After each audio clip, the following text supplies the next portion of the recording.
जय श्री राम जी। आप सभी को आपके अपने YouTube चैनल धार्मिक भजन कीर्तन बरवाला में आप सभी का स्वागत है।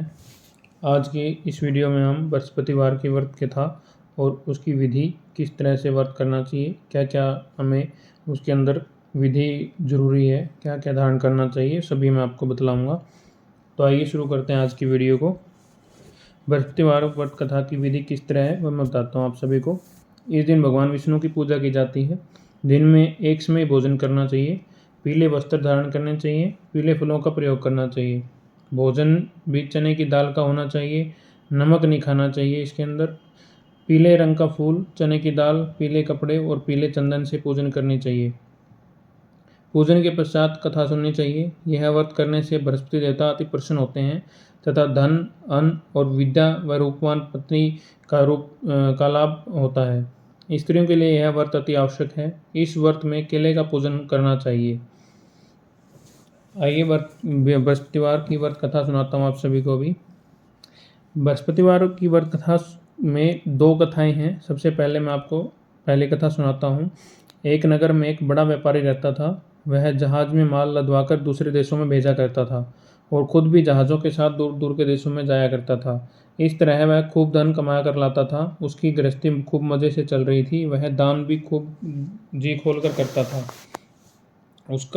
परंतु उसका इस तरह से दान देना उसकी पत्नी को बिल्कुल पसंद न था। वह किसी को भी एक दमड़ी भी देकर खुश न थी। एक बार जब वह सौदागर माल से जहाज को भरकर किसी दूसरे देश को गया हुआ था, तो पीछे से बृहस्पति देवता साधु का रूप धारण करके उसकी कंजूस पत्नी के पास पहुंचे और भिक्षा की याचना की। वह व्यापारी की पत्नी ने बृहस्पति देवता से कहा, महात्मा जी, मैं तो इस दान पुण्य से बहुत तंग आ गई हूँ। मेरा पति सारा धन दान में व्यर्थ नष्ट कर देता है। आप कोई ऐसा उपाय बताइए जिससे हमारा सभी धन नष्ट हो जाए और इससे न तो धन लुटेगा और न ही मुझे दुख होगा। बृहस्पति देवता ने कहा, देवी तुम बड़ी विचित्र हो। धन और संतान तो सभी चाहते हैं। पुत्र और लक्ष्मी को पापी के रूप में घर में भी होना चाहिए। यदि तुम्हारे पास बहुत धन है तो तुम दिल खोलकर पुण्य करो। भूखों को भोजन खिलाओ, प्यासों को पानी पिलाओ, यात्रियों के लिए धर्मशालाएं बनवाओ। कितने ही निर्धनों की कुंवारी कन्याओं को धन के अभाव में अविवाहित बैठी हैं, तो उनका विवाह संपन्न कराओ। और भी अनेक पुण्य कार्य हैं जिनको तुम्हारा लोक परलोक सार्थक हो सकता है।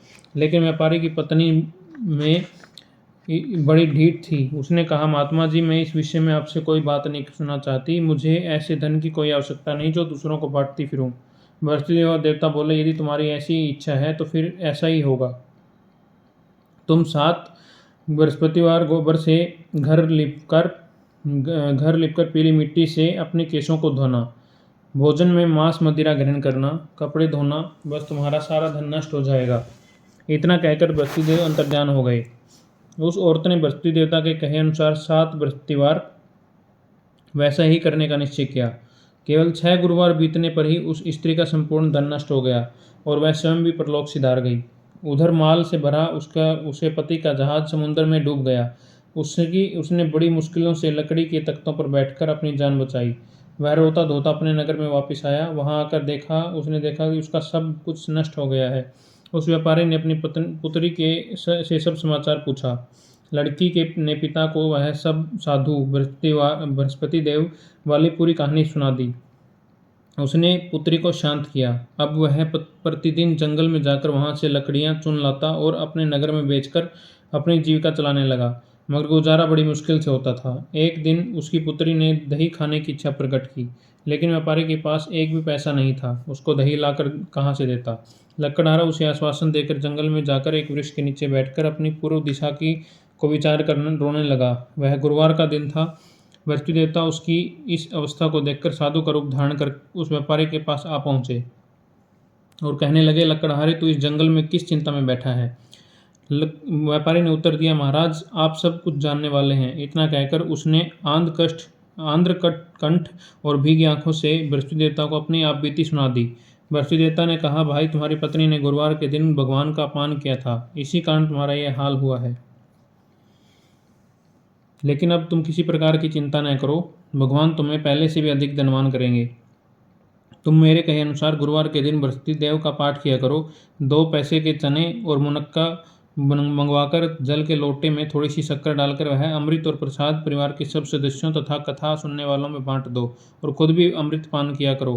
प्रसाद खाया करो तथा भगवान तुम्हारी सब मनोकामनाएं पूर्ण करेंगे। साधु को प्रसन्न देखकर उस व्यापारी ने कहा, महाराज मुझे लकड़ियों में से जो तो इतना धन लाभ नहीं है कि 2 पैसे की दही लाकर भी इकलौती कन्या को खिला सकूं। उसको मैं हर रोज झूठा आश्वासन देकर टालता आता हूँ। बृहस्पति देवता ने कहा, भगतराज तुम चिंता मत करो, आगामी गुरुवार के दिन तुम शहर में लकड़ियां बेचने के लिए जाना। तुम्हारे उस दिन लकड़ियों के 4 पैसे अधिक मिलेंगे, जिसमें से तुम 2 पैसे का दही लाकर अपनी पुत्री को खिलाना और 2 पैसे के मुनक्का और चने लाकर गुरुवार वह देवता की कथा सुनना।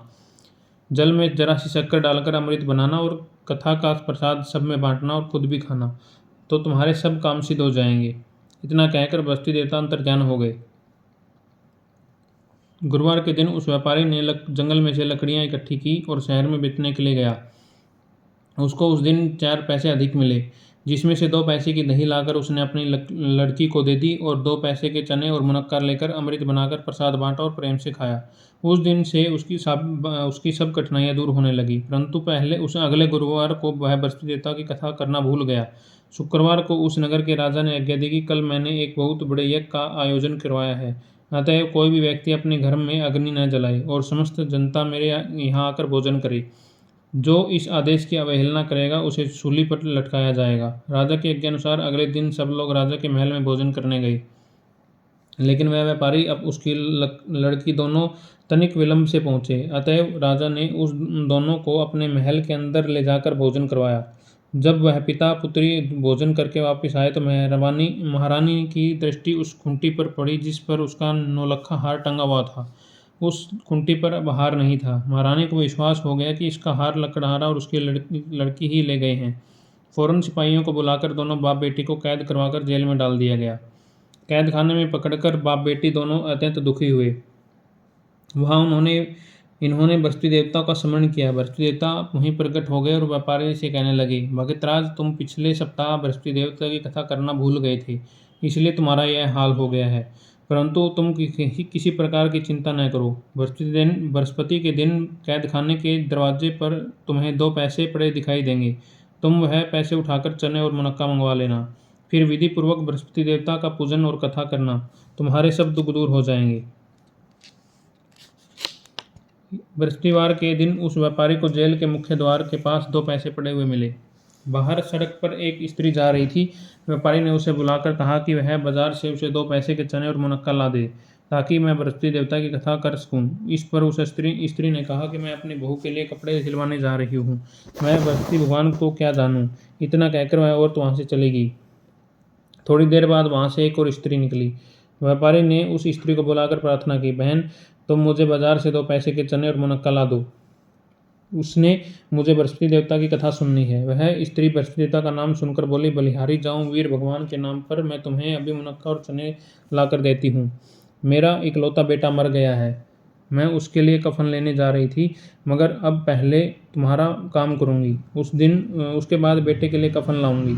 उस स्त्री ने व्यापारी से 2 पैसे लिए और बाजार से चने और मुनक्का ले आई और स्वयं भी बृहस्पति देवता की कथा सुनी। कथा समाप्त होने के बाद वह स्त्री अपने पुत्र के लिए कफन लेकर अपने घर की ओर रवाना हुई, तो क्या देखते हैं कि लोग उसके बेटे की लाश को राम नाम सत्य कहते हुए शमशान की ओर ले जा रहे थे। उस स्त्री ने उन लोगों से कहा, भाई मुझे अपने लाडले का मुख तो देखने दो। लोगों ने अर्थी को जमीन पर रख दिया। तब उस स्त्री ने अपने मृत पुत्र के मुख में प्रसाद और अमृत डाला। प्रसाद और अमृत के मुख में पड़ने के साथ ही उसका पुत्र उठ खड़ा हुआ और अपनी माता को गले से लगाकर मिला। दूसरी स्त्री जिसने बृहस्पति देवता का निरादर किया था, वह अपने पुत्र के विवाह के लिए कपड़े लेकर वापस लौटी और उसका पुत्र घोड़ी पर बैठकर बारात में निकला तो घोड़ी ने उसे छलांग मारी।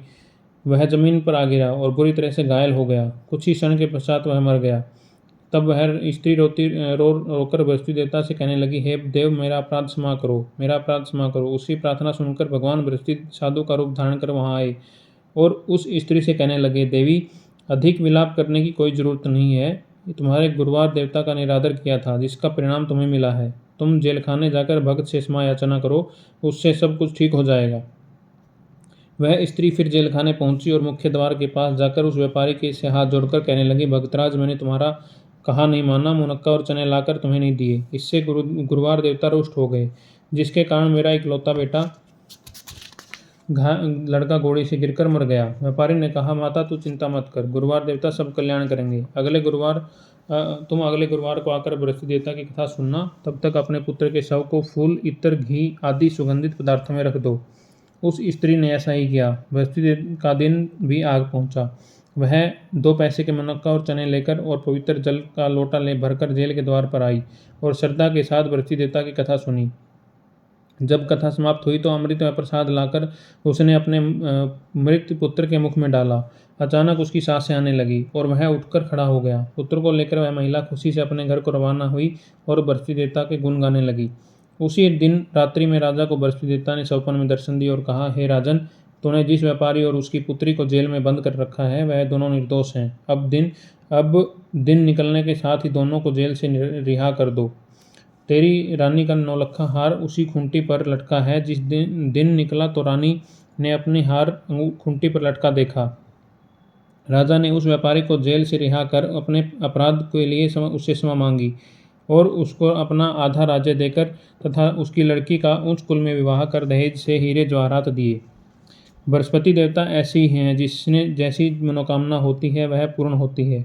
इस व्रत के करने से व्यक्ति रोग मुक्त व निर्धन धनवान होता है, निपुत्र पुत्रवान होता है, यश व ऐश्वर्य की वृद्धि होती है, जीवन सुखमय होता है, मन की चिंताएं भी दूर होती हैं। जो कोई श्रद्धा और प्रेम से बृहस्पति देवता की कथा पढ़ेगा तथा दूसरों के पढ़कर सुनाएगा, उसकी सब इच्छाएं पूरी होंगी। बोले बृहस्पति देवता की जय। आइए अब बृहस्पतिवार की दूसरी कथा सुनाता हूँ आप सभी को। एक दिन इंद्र अहंकार पूर्वक अपने सिंहासन पर बैठे थे और बहुत से देवता, ऋषि, गंधर्व, किन्नर आदि इस सभा में उपस्थित थे। जिस समय बृहस्पति देवता जी वहां आए तो सब उनके सम्मान के लिए खड़े हो गए, परंतु इंद्र ग्रह के कारण खड़ा न हुआ। यद्यपि वह सदैव उनका आदर किया करता था। बृहस्पति जी इसी अपना अनादर समझकर वहां से उठकर चले गए। तब इंद्र को बहुत बड़ा दुख हुआ और देखा कि मैंने गुरुजी का अनादर कर दिया है, मुझसे बड़ी भारी भूल हो गई है। गुरुजी के इस आशीर्वाद से मुझे यह वैभव मिला है, उनके क्रोध से यह सब नष्ट हो जाएगा, इसलिए मुझे उनके पास जाकर ही क्षमा मांगनी चाहिए, जिससे उनका क्रोध शांत हो जाए और मेरा कल्याण हो। ऐसा विचार कर इंद्र बृहस्पति जी के आश्रम में गए। बृहस्पति जी ने अपने योगबल से जान लिया कि इंद्र क्षमा मांगने के लिए उनके आश्रम आ रहा है। तब क्रोधवश उनसे भेंट करना उचित न समझकर वे अंतर्ध्यान हो गए। जब इंद्र ने बृहस्पति जी के को आश्रम में न देखा तो वह निराश होकर लौट आए। जब दैत्यों ने राजा वर्षवर्मा को यह समाचार विदित हुआ तो उसने अपने गुरु शुक्राचार्य की आज्ञा से इंद्रपुरी को चारों तरफ से घेर लिया। गुरु जी की कृपा न होने के कारण देवता हारने व मार खाने लगे। तब देवताओं ने जाकर ब्रह्मा जी को विनयपूर्वक ऐसा वृत्तांत सुनाया और निवेदन किया कि महाराज, दैत्यों ने से किस प्रकार हमारी रक्षा कीजिए। ब्रह्मा जी ने कहा कि तुमने बहुत बड़ा अपराध किया है, जो गुरुदेव जी को क्रोधित कर दिया। त्वष्टा ऋषि के पुत्र विश्वरूपा बड़े तपस्वी और ज्ञानी हैं, उन्हें अपना पुरोहित बनाओ, तभी तुम्हारा कल्याण हो सकता है। यह वचन सुनते ही इंद्र त्वष्टा ऋषि के पास गए और विनीत भाव से कहने लगे, आप हमारे पुरोहित बन जाएं, जिससे हमारा कल्याण हो जाए। त्वष्टा ऋषि ने उत्तर दिया कि पुरोहित बनने से तपोबल घटता है, परंतु तुम सब बहुत विनती करते हो तो मेरा पुत्र विश्वरूपा पुरोहित बनकर तुम रक्षा करेगा। विश्वरूपा ने पिता की आज्ञा से पुरोहित बनकर ऐसा यत्न किया कि हरि इच्छा से इंद्र वर्षवर्मा को युद्ध में जीतकर इंद्रसन पर स्थित हुआ। विश्वरूपा के 3 मुख थे। एक मुख से वह सोमपल्ली लता का रस निकाल कर पीते, दूसरे मुख से मदिरा पीते और तीसरे मुख से अनादि भोजन करते। इंद्र ने कुछ दिन उपरांत वहां कहा कि मैं अपनी कृपया से यह करना चाहता हूँ। विश्वरूपा के आज्ञानुसार यज्ञ प्रारंभ हो गया। एक दैत्य ने विश्वरूपा से आकर कहा कि तुम्हारी माता दैत्य की कन्या है, इस कारण दैत्यों के कल्याण के निमित्त भी एक आहुति दैत्यों के नाम पर दे दिया करो। विश्वरूपा ने उस दैत्य का कहा मानकर आहुति देते समय दैत्यों का नाम भी धीरे से लेने लगा। इस कारण यह करने से देवताओं का तेज नहीं बढ़ा। इंद्र ने यह वृत्तांत जानते ही क्रोधित होकर विश्वरूपा के 3 सिर काट डाले। मद्यपान करने वाले से भंवरा, सोमपल्ली पीने वाले से कबूतर और अन्न खाने वाले से तीतर बन गया। विश्वरूपा के मरते ही इंद्र का स्वरूप ब्रह्महत्या के प्रभाव में बदल गया। देवताओं द्वारा एक वर्ष तक पश्चाताप करने पर भी ब्रह्महत्या का पाप न छूटा तो सब देवताओं ने प्रार्थना करने पर ब्रह्मा जी बृहस्पति जी के सहित यहाँ आए। उस ब्रह्महत्या के 4 भाग किए गए, उसमें से एक भाग पृथ्वी को दिया। इसी कारण धरती कहीं ऊंची नीची कहीं होती है और बीज बोने लायक भी नहीं होती। साथ ही ब्रह्मा जी ने यह वरदान भी दिया कि पृथ्वी में गड्ढा होगा, कुछ समय पाकर स्वयं भर जाएगा। दूसरा भाग वृक्षों को दिया, जिसमें से गोंद बनकर बहने लगा। इस कारण गूगल के अतिरिक्त सब गोंद अशुद्ध समझे जाते हैं। वृक्षों को यह वरदान दिया कि ऊपर से सूख जाने पर जड़ फिर भी फूट जाएगी। तीसरा भाग स्त्रियों को दिया, इसी कारण स्त्रियां हर महीने रजस्वला होकर पहले दिन चांडालनी, दूसरे दिन ब्रह्मघातिनी और तीसरे दिन धोबिन के समान रहकर चौथे दिन शुद्ध होती हैं। साथ ही उनको संतान प्राप्ति का वरदान दिया। चौथा भाग जल को दिया, जिसमें फैन और शिवाल आदि जल के ऊपर आ जाते हैं। जल को यह वरदान मिला कि जिस चीज में डाला जाएगा वह बोझ में बढ़ जाएगी। इस प्रकार इंद्र को ब्रह्महत्या के पाप से मुक्त किया गया। जो मनुष्य इस कथा को पढ़ता या सुनता है उसके सब पाप बृहस्पति देव जी की कृपा से नष्ट हो जाते हैं। बोलिए बृहस्पति भगवान की जय। बृहस्पति देव जी की आरती करते हैं। ओम जय बृहस्पति देवा, स्वामी जय बृहस्पति देवा, छिन छिन भोग लगाऊं कदली फल मेवा। ओम जय बृहस्पति देवा, तुम पूर्ण परमात्मा, तुम अंतर्यामी, स्वामी तुम अंतर्यामी, जगत पिता जगदेश्वर, तुम सबके स्वामी। ओम जय बृहस्पति देवा, चरणामत निर्ज निर्मल सज्जन, सब पातक हरदा, स्वामी सब पातक हरदा, सकल मनोरथ दायक, कृपा करो भरता। ओम जय बृहस्पति देवा, तन मन धन अर्पण कर, जो जन शरण पड़े, स्वामी जो जन शरण पड़े, प्रभु प्रगट होकर आकर द्वार खड़े। ओम जय बृहस्पति देवा, दीन दयालु दयानिधि भक्तन हितकारी, स्वामी भक्तन हितकारी, दोष सब हरता भव बंधन हारी। ओम जय बृहस्पति देवा, स्वामी जय बृहस्पति देवा, सकल मनोरथ दायक, सब संशय हारी, स्वामी सब संशय हारी, विषय विकार मिटाओ संतन सुखकारी। ओम जय बृहस्पति देवा, स्वामी जय बृहस्पति देवा, जो कोई आरती तेरी प्रेम सहित गावे, स्वामी प्रेम सहित गावे, ज्येष्ठ आनंद आनंद कर जो निश्चय पावे। ओम जय बृहस्पति देवा, स्वामी जय बृहस्पति देवा, छिन छिन भोग लगाऊं कदली फल मेवा। ओम जय बृहस्पति देवा। बोले बृहस्पति भगवान की जय हो। बोले विष्णु भगवान की जय हो। भगवान बृहस्पति देव जी की आरती व्रत कथा यहीं पर समाप्त होती है। आप सभी को बृहस्पति देव जी की आरती कथा और विधि अगर अच्छी लगी हैं तो आप सभी हमारे चैनल को लाइक करें, सब्सक्राइब करें और आगे शेयर करें। धन्यवाद। बृहस्पति देव भगवान सभी पर कृपा बनाए रखें।